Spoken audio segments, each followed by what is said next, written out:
Bonjour à toutes et à tous et bienvenue sur la chaîne de Tank Passion. On se retrouve aujourd'hui pour le deuxième épisode des histoires blindées. Le char du jour sera le Saint-Chamond, char français de 1916.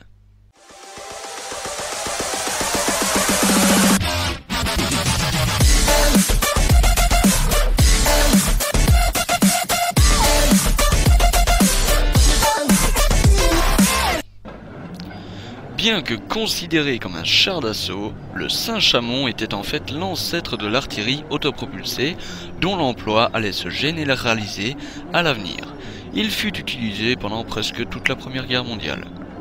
Appelé aussi char de rupture, ces engins appartenaient à la catégorie de l'artillerie autopropulsée et sont les précurseurs de tous les types de canons automoteurs développés jusqu'à nos jours.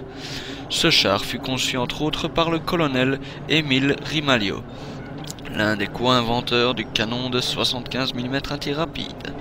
Travaillant chez Saint-Chamond, il voulut profiter de la mise au point du prototype pour imposer son modèle de canon, pourtant non conforme au cahier des charges du ministère de la Guerre. Monté sur un châssis et un système de chenilles Holt, dérivé des tracteurs agricoles, il était équipé d'une transmission pétroélectrique peu fiable en tout terrain qui augmentait la masse de l'engin. L'allongement de la coque à l'avant pour y loger son canon à tube long et à l'arrière se traduisit par de mauvaises performances sur le terrain. 16 Saint-Chamond déployés pour la première fois le 5 mai 1917 eurent tendance à se bloquer dans le sol du champ de bataille, incapables de franchir les obstacles. Ce fiasco entraîna finalement l'abandon de son emploi comme char. Les unités restantes furent utilisées pour l'entraînement ou à la fin de la guerre comme véhicule de ravitaillement du front. Du côté des caractéristiques, le Saint-Chamond est armé d'un canon de campagne de 75 mm, modèle 1897, ainsi que 4 mitrailleuses Hotchkiss de 8 mm. Du côté du blindage, nous restons bien évidemment sur un char de la Première Guerre mondiale, étant donné que son blindage est de 17 mm maximum. Son équipage était de 9 membres. Sa longueur de 8,83 m, sa largeur de 2,67 m et sa hauteur de 2,36 m.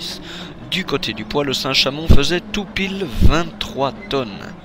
Il était propulsé par un Panhard 4 cylindres de 90 chevaux à transmission, comme je vous l'ai dit, pétro-électrique. Sa vitesse maximale sur route était de 12 km/h et son autonomie sur route également était de 60 km. C'est également à ça que l'on peut reconnaître un char de la Première Guerre mondiale. Et bien voilà, ce sera tout pour ce deuxième épisode, en espérant qu'il vous aura plu. On se retrouve la semaine prochaine pour le prochain épisode des histoires blindées. D'ici là, portez-vous bien. N'hésitez pas à aussi lâcher un petit like en bas de la vidéo, à poser un petit commentaire, ça fait toujours plaisir, une petite interaction, mais surtout vous abonner à la chaîne et n'oubliez pas la cloche des notifications. Sur ce, bonne journée à vous et merci d'avoir regardé notre vidéo.